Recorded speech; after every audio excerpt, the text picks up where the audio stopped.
Understand this, there is a version of you right now that does not chase anything. There is a version of you that does not beg the universe for scraps, that does not knock on closed doors hoping someone on the other side will finally notice its worth. This version of you does not run after opportunity, does not run after love, does not run after money or recognition or rescue. This version of you simply is, and because of what it is, everything it once had to chase now turns and comes looking for it instead. This is not fantasy. This is not wishful thinking dressed up in spiritual language. This is the oldest law hidden inside the oldest book ever written, and it has a name older than psychology and older than modern manifestation teaching. It is called magnetism of being. And today we are going to walk into it together, slowly, deeply, until it stops being an idea you heard and becomes a truth you feel humming quietly beneath your skin. Think about this for a moment. Iron filings do not decide to move toward a magnet. They do not strategize. They do not network. They do not send follow-up messages hoping to be chosen. They simply respond to a field that already exists, a field they did not create through effort but through nature. The magnet does not work harder to attract the iron. The magnet does not stay up at night wondering if it is doing enough. The magnet rests in what it is, and the attraction happens as a natural consequence of its identity. This is the exact mechanism by which your entire life is being shaped in this very moment, whether you are aware of it or not. You are not a passive object drifting through random circumstance. You are a field. And everything in your outer world, every relationship, every dollar, every door that opens or stays locked is simply iron responding to the field you have become on the inside. Let that sink into your spirit. Most people spend their entire lives trying to rearrange the iron filings. They try to force a person to love them. They try to force a company to hire them. They try to force money to appear through sheer hustle, sheer grinding, sheer white-knuckled effort. And sometimes through exhaustion, they get a small temporary result. But it never lasts because they never changed the field. They only pushed the filings around by hand, and the moment their hand grew tired, the filings fell back to where the field pulled them. This is why so many people feel like they are running on a wheel that never stops turning. This is why so many people achieve a goal only to watch it slip away again. It was never a field they had built. It was a forced arrangement, held together by strain, and strain cannot hold anything forever. The truth is, you were never asked to rearrange the iron filings. You were only ever asked to become the magnet. And becoming the magnet is not about doing more. It is about being differently. It is a shift so quiet, so internal, that it often escapes the notice of everyone around you, and yet it changes everything about how life responds to you. This is the secret that lay hidden inside the words spoken thousands of years ago, when it was written that the kingdom of God is within you, not somewhere you must travel to find, not something you must earn through suffering. Within, already present, already whole, waiting only to be recognized and occupied as your true dwelling place. Consider this. What if every circumstance you currently label as a problem is not something happening to you, but something reflecting you? What if the coldness of certain relationships, the tightness around money, the doors that seem to close no matter how politely you knock, are not evidence of a cruel universe, but simply an accurate mirror of a field you have unconsciously built through years of belief, self-image, and repeated inner conversation? This is not meant to bring you shame. Shame is heavy, and heavy things sink. They do not attract. This is meant to bring you freedom, because if your outer world is a mirror of your inner field, then the mirror can change the very moment the field changes. You do not need 20 years to undo 20 years. You only need a new inner atmosphere held with quiet conviction, and the mirror must eventually catch up. Feel this deeply. You have been trained, perhaps since childhood, to believe that worth is something you earn through performance. Work hard enough, and you will deserve rest. Achieve enough, and you will deserve love. Prove yourself enough, and you will deserve abundance. This belief has quietly built a field of striving, a field where nothing arrives except through struggle, because your subconscious mind has been taught that struggle is the toll booth standing between you and every good thing. But understand this, the toll booth was never real. It was a story absorbed long ago from people who themselves were taught the same story by people before them. Somewhere down that long chain of inherited belief, someone forgot that they were already worthy simply by existing, and that forgetting was passed down like an heirloom nobody wanted but everybody kept. You must realize that magnetism has nothing to do with proving. It has everything to do with assuming. There is a difference so vast between these two states that entire lives are lived on opposite ends of it.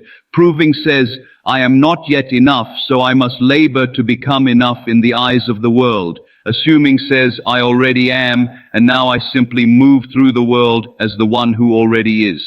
Neville Goddard, who spent his life studying the inner architecture of manifestation, taught something so simple that people often walked past its enormity. He taught that assumption, though false if persisted in, hardens into fact. Read that again slowly. The assumption does not need to be true according to current circumstance.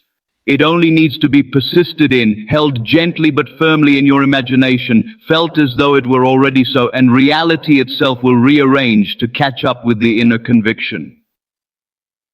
This is why some people walk into a room and are remembered, while others walk into the same room and are forgotten before the door closes behind them. It was never about looks, although the world likes to pretend it is. It was never about credentials, although the world likes to worship those too. It is about field. The person who has quietly assumed their own worth carries an atmosphere that does not beg to be noticed. And paradoxically, that is exactly why it is noticed. Desperation has a scent, and people, even without knowing why, recoil from it instinctively. Wholeness has a scent too, and people move toward it without knowing why either. You have felt this yourself. You have met someone who wanted something from you so badly that you felt yourself pulling away, even if you liked them. And you have met someone who wanted nothing from you at all, who simply existed in their own calm certainty, and you found yourself wanting to be near them, to know them, to help them, to give them things they never even asked for. That is magnetism. That is the field at work. Imagine for a moment what your life would look like if you stopped asking the outer world for confirmation of your worth and instead granted yourself that confirmation from within, quietly, privately, without needing anyone to witness it. Imagine waking up and before checking a single notification, before scanning the day for evidence of how you should feel about yourself, you simply declared inwardly, I am enough, I am valuable, I am the kind of person good things gravitate toward. Imagine holding that declaration not as a hopeful wish, but as a settled fact, the way you hold the fact that the sun will rise tomorrow. You do not hope the sun rises. You do not check anxiously through the night to see if it might fail you. You rest in the certainty of it. This is the same rest you are being invited into now, except the certainty is not about the sun, it is about your own worth, your own capability, your own belovedness. The truth is, the entire biblical narrative, so often flattened into mere historical religion, is actually a profound psychological and spiritual map of consciousness transforming itself from lack into fullness. When it is written that you must be born again, this is not merely a doctrinal statement about an afterlife. It is an instruction about identity. It is telling you directly that the old self, built from borrowed fears and inherited smallness, must die, and a new self, aware of its own divine origin, must rise in its place. This is why the language of resurrection appears again and again throughout spiritual teaching. It is describing an inner event available to you right now, not a distant historical miracle reserved for someone else 2,000 years ago. You too can lay the old identity in the tomb. You too can rise from it new, unrecognizable to those who only knew your former smallness. Let this settle within you. Every single day, you are making thousands of small assumptions about who you are and what you deserve, and most of these assumptions were made unconsciously, absorbed from environments you did not choose. from voices that spoke over your cradle before you had any capacity to filter their truth. A parent's anxiety about money became your own anxiety about money. A teacher's careless comment about your intelligence became a belief you carried for decades. A single rejection in adolescence became a permanent story about your desirability. None of these were ever facts. They were assumptions, absorbed and repeated until they felt like bedrock. And here is the liberating truth. If an assumption can be absorbed unconsciously and still shape your entire field, then a new assumption chosen deliberately and repeated with feeling can absorb just as deeply and shape an entirely new field. The mechanism was never the problem. The mechanism is neutral. It simply obeys whatever is impressed upon it with feeling and repetition. The only question is whether you will keep letting old, borrowed assumptions run the mechanism, or whether you will step in and consciously choose what gets impressed upon it from this moment forward. Notice what happens when you stop trying to convince the outer world of your value and instead simply inhabit it privately. Something shifts in the way you carry your shoulders. Something shifts in the pace of your speech, in the quality of your silence, in the way you no longer rush to fill uncomfortable pauses with anxious chatter. This shift is subtle, but it is not invisible. People feel it before they can explain it. This is because human beings beneath their conscious minds are constantly reading each other's fields the way animals read weather.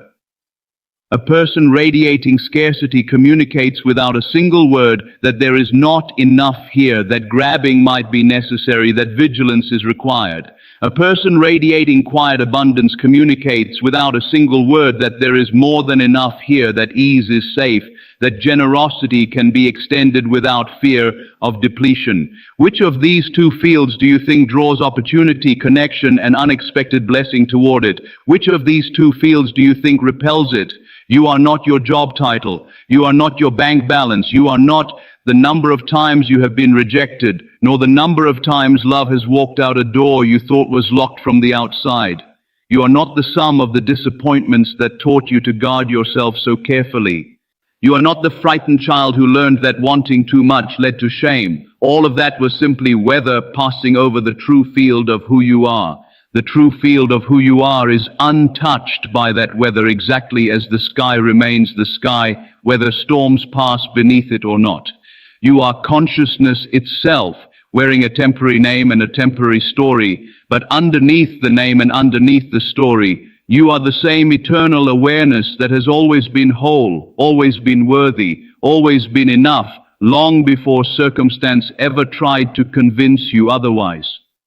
This is why the ancient teaching insists that faith is not a feeling of hope about the future, but a substance of things not yet seen, already real in the unseen realm of imagination before it ever appears in the visible world. Understand this.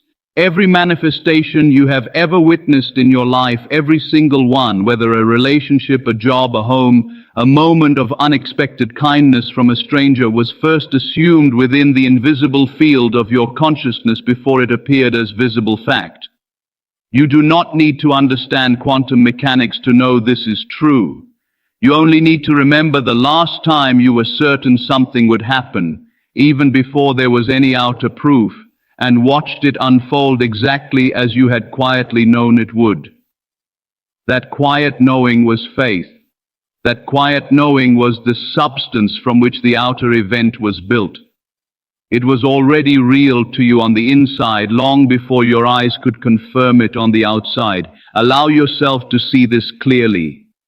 Magnetism is not manipulation. It is not trying to control other people's choices through cleverness or charm. It has nothing to do with tricking the universe into giving you something you do not actually believe you deserve.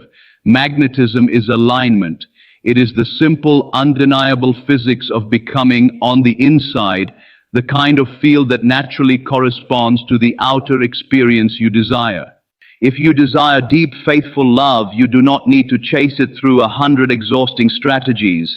You need only become, within your own private imagination, someone who is already cherished, already chosen, already safe enough to be fully seen. If you desire abundance, you do not need to grip money so tightly that your fear of losing it becomes the very field that keeps it scarce. You need only become within your private imagination, someone who moves through the world with calm, easy trust, that resources flow toward those who are relaxed enough to receive them. The truth is, most people have it backward. They believe that once the outer circumstance changes, then they will finally feel worthy, finally feel safe, finally feel calm. But this order is exactly reversed from how creation actually works. The feeling must come first. The inner state must be established first, held as though it were already true, embodied with such conviction that your very posture changes, your very breathing changes, your very way of greeting strangers changes. Only then does the outer circumstance rearrange itself to match what has already been settled within. This is why so many spiritual teachers throughout history have said in different words across different centuries that you must believe before you see, rather than see before you believe. The seeing was never meant to come first. The believing was always meant to lead. Think about this for a moment, deeply, honestly. What have you been waiting for permission to feel? Have you been waiting for a promotion before you allow yourself to feel confident? Have you been waiting for a partner before you allow yourself to feel cherished? Have you been waiting for a certain amount in your bank account before you allow yourself to feel secure? If so, understand that you have been asking the outer world to grant you an inner state that was always yours to grant yourself first. And because you have been waiting for the outer world to move first, you have been standing motionless in a field of unworthiness that continues to attract more evidence of unworthiness, simply because that is the field you have been unconsciously maintaining. The moment you reverse the order, the moment you grant yourself the feeling first, without waiting for outer proof, you plant a completely new field, and the iron filings of your life slowly, or sometimes with astonishing speed, begin rearranging themselves to match it. Let this settle within you. This is not about pretending everything is perfect when your circumstances clearly say otherwise. This is not about denying pain or forcing a fake smile over a genuine wound. Spiritual maturity is not about bypassing what is real. It is about recognizing that beneath every painful circumstance lies a field that can still be quietly, patiently redirected. You do not need to lie to yourself about where you currently stand. You only need to stop making your current standing the final verdict on where you will always stand. A field can shift while circumstances are still catching up. This is the space where faith lives, that tender, quiet distance between what your eyes currently see and what your inner knowing has already decided is true. You are not asked to convince anyone else of your new identity. In fact, trying to convince others often weakens the very field you are attempting to build, because it reveals that some part of you still needs external validation to believe it. True magnetism happens in secret. It happens in the quiet moments when no one is watching, when you speak to yourself gently instead of harshly, when you walk into a room already deciding you belong there instead of waiting to be told you do, when you handle a small disappointment with the steady composure of someone who knows this single moment does not define the whole of their worth. These private choices, repeated daily, are what slowly build the unshakable field that others eventually feel drawn to without ever understanding why. The truth is, most transformation is invisible for far longer than people expect, and this is precisely where so many give up too soon. They assume the new identity for 3 days, feel a small shift, and then, when outer circumstances do not immediately rearrange themselves into a completely new life, they conclude the process must not be working, and they slip back into the old, familiar field of doubt. But understand this, a seed planted beneath the soil shows no visible growth for a long stretch of time, and yet beneath that stillness, roots are forming, structure is being built, the entire foundation of what will eventually break through the surface is being quietly assembled in the dark. If you dug up the seed every 3 days to check on its progress, you would destroy the very growth you were trying to witness. Patience is not passive waiting. Patience is the discipline of trusting the unseen work while continuing to hold the new assumption steady day after day, night after night, until the visible world has no choice but to reflect what has already been decided within. Feel this deeply. There is a moment that comes For everyone who commits to this inner work, when the old anxious checking finally stops, you stop refreshing your phone anxiously waiting for the message that will finally make you feel chosen. You stop rehearsing conversations in your mind, trying to control how someone else will perceive you. You stop calculating your worth by comparing your timeline to everyone else's. In that stillness, something remarkable begins to happen. Life starts arriving instead of being chased. A conversation you did not orchestrate opens an unexpected door. A person you were not pursuing suddenly appears, curious about you, drawn to something in you that you yourself only recently began believing was there. Money arrives through channels you never planned, because you are no longer gripping so tightly that you block its natural flow. This is not luck. This is not coincidence. This is the visible fruit of an invisible field finally aligned with what you have chosen deliberately and repeatedly to assume about yourself. Consider this: the kingdom within is not a metaphor for something far away or purely spiritual in the abstract sense. It is the literal present operative field of your consciousness, and it has been given to you fully, completely, without conditions, the same way sunlight is given without asking the earth to first prove it deserves warmth. You do not need to earn the right to feel worthy. You do not need to earn the right to feel magnetic. These qualities were never withheld from you by some external judge weighing your performance. They were only ever hidden from your own awareness by layers of borrowed belief that convinced you scarcity was your natural state. But scarcity was never your natural state. Scarcity was a costume, worn so long you forgot it was removable. Underneath that costume, exactly as it has always been, is a being of tremendous creative power, already whole, already worthy, already capable of drawing toward itself everything it has quietly decided in the secret room of imagination is already true. You must realize that this shift in identity often requires a kind of grief before it requires celebration. You may need to grieve the years spent believing the old story. You may need to grieve the relationships you stayed in because you believed you did not deserve better. You may need to grieve the opportunities you did not reach for because some old borrowed voice convinced you that reaching would only lead to humiliation. This grief is not a sign that you are doing the work wrong. It is a sign that the work is real. You cannot build a new field on top of an old one without first acknowledging gently and honestly what the old field cost you. Grieve it. Let the tears come if they come. And then, with the same tenderness you would offer a frightened child, release it. Not with force, not with violent rejection, but with the quiet compassion of someone who finally understands that the old story was never a life sentence. It was only ever a chapter, and every chapter, no matter how long it lasted, eventually turns its final page. Allow yourself to see what becomes possible once this new field is established, held steadily, embodied fully.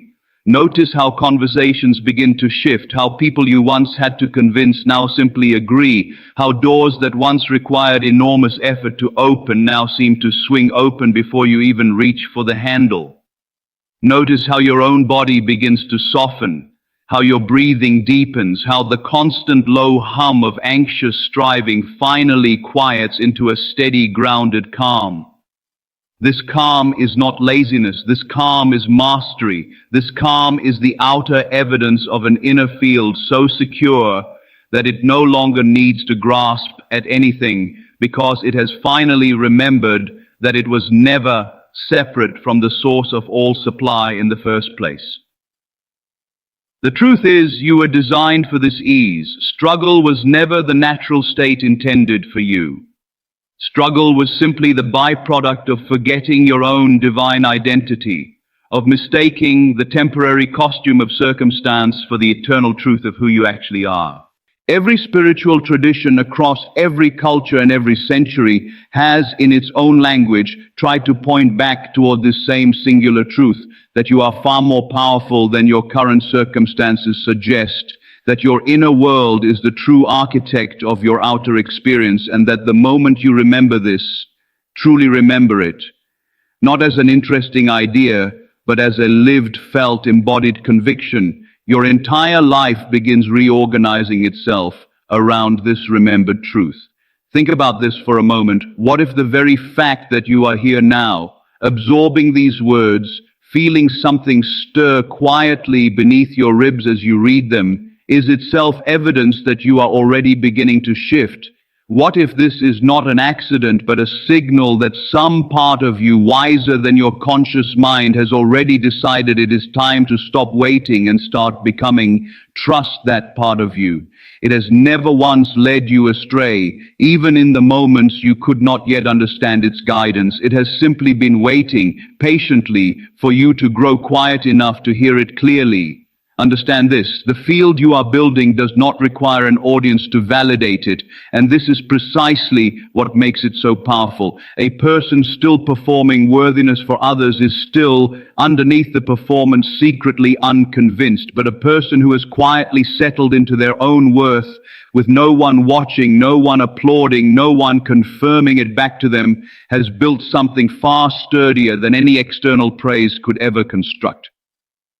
This is why solitude, so often feared and avoided, is actually one of the most fertile grounds for magnetism to take root. In the quiet, when there is no one left to perform for, you finally discover what you actually believe about yourself underneath all the noise. If what you find there is fear, that is not failure, that is simply information, a signpost showing you exactly where the old field still needs tending. And if what you find there, even briefly, is a flicker of genuine peace, hold on to that flicker as though it were the most valuable thing you own, because it is. Think about this for a moment. The people who seem to move through life with an effortless kind of grace, the ones who attract opportunity without appearing to search for it, are not fundamentally different from you in substance. They are not made of some rarer material. They have simply, whether consciously or not, stopped broadcasting a field of lack long enough for a field of ease to take its place. Some arrived here through years of inner work. Some arrived here through a single moment of crisis that shattered an old identity so completely that a new one had no choice but to rise from the wreckage. And some arrived here almost by accident, raised by circumstances that never taught them to doubt their own worth in the first place. But however they arrived, the mechanism that carried them was the same mechanism available to you in this very moment. There is no separate category of person destined for ease, while another category is destined for struggle. There is only the field each person has, knowingly or unknowingly cultivated, and every field can be recultivated the moment its gardener decides to tend it differently. You must realize that resistance to this teaching, if it arises in you, is not a sign that the teaching is false. Often it is a sign that the old field is defending itself, the way any established structure resists sudden change, even change that would ultimately serve it. Some part of your mind may whisper that this is too simple, that real transformation must require more suffering, more struggle, more proof of effort before it can be trusted. Notice that whisper without obeying it. That whisper is simply the old identity, frightened of losing its familiar grip, mistaking its own survival for your protection. The truth is, ease is not evidence of unearned reward. Ease is evidence of alignment. And alignment, though it can sometimes feel almost too gentle to trust after years of hard-won striving, is in fact the more advanced state, not the lesser one. Feel this deeply. Consider the biblical account of the prodigal returning home, expecting punishment, expecting to be handed a servant's role as penance for years of wandering, and instead being met by a father who ran to him while he was still far off, who did not wait for explanation or proof of worthiness, who simply saw his child returning and could not contain the joy of that reunion. This story is not only about forgiveness in some distant theological sense, it is a portrait of how the source of all supply responds the instant you turn back toward your true identity, even after years of believing yourself unworthy of it. You are not required to walk the entire distance home in shame, proving your penance step by step. The moment you turn, the field itself begins running toward you. This is the nature of grace. And grace is simply another word for the effortless response of the universe to a consciousness that has stopped believing it must earn what was freely given from the beginning. Notice what happens when you begin speaking to yourself the way that father spoke to his returning child, rather than the way a harsh inner critic has spoken to you for years. Notice the shift when your inner dialogue changes from "I must prove I deserve good things" to "I am already welcomed, already embraced, already home." This single shift in inner language, repeated daily until it becomes as automatic as breathing, rewires the very field from which your outer life is generated. Words spoken silently within the mind are not neutral, they are declarations. And consciousness responds to declarations the way soil responds to seed, producing after its own kind, whether the seed was chosen with wisdom or planted carelessly out of habit. Imagine for a moment the version of you 5 years from now who has fully embodied this understanding. Imagine how that person walks into a room, how they handle a setback that would have once devastated them, how they speak to someone who mistreats them without absorbing that mistreatment as evidence of their own worth. Imagine the calm in their voice, the steadiness in their gaze, the quiet certainty that no longer needs to announce itself because it simply radiates outward on its own. That version of you is not a fantasy invented for comfort. That version of you already exists in the realm of pure potential, waiting only for your consistent inner assumption to draw it, thread by thread, into visible form. Neville Goddard often spoke of this future self as already living, already real, existing now in a dimension not bound by the sequential time your physical senses insist upon. Your task is not to create that self from nothing. Your task is simply to assume it so completely, so persistently, so emotionally, that the boundary between now and then quietly dissolves. The truth is, every masterpiece painting once existed only as a possibility within the artist's imagination before a single stroke touched the canvas. Every building once existed only as a vision within an architect's mind before a single brick was laid. You are the artist and the architect of your own field, and the canvas has been given to you freely, without condition, without requirement that you prove your talent before you are permitted to begin. Pick up the brush. Choose the color of belief you will apply to this next stroke of your life. Choose it with intention rather than leaving it to whatever old, borrowed pattern happens to move your hand out of habit. This is the sacred responsibility and the sacred freedom hidden within every ordinary moment of your day. Let this settle within you as we near the close of this particular passage together.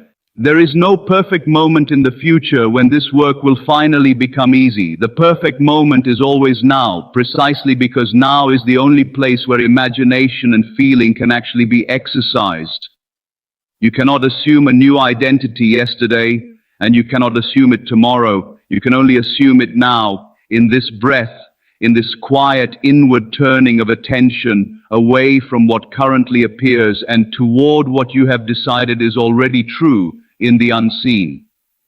Practice this turning gently, without strain, the way you would practice returning your gaze to a beloved's face after being momentarily distracted by noise elsewhere in the room.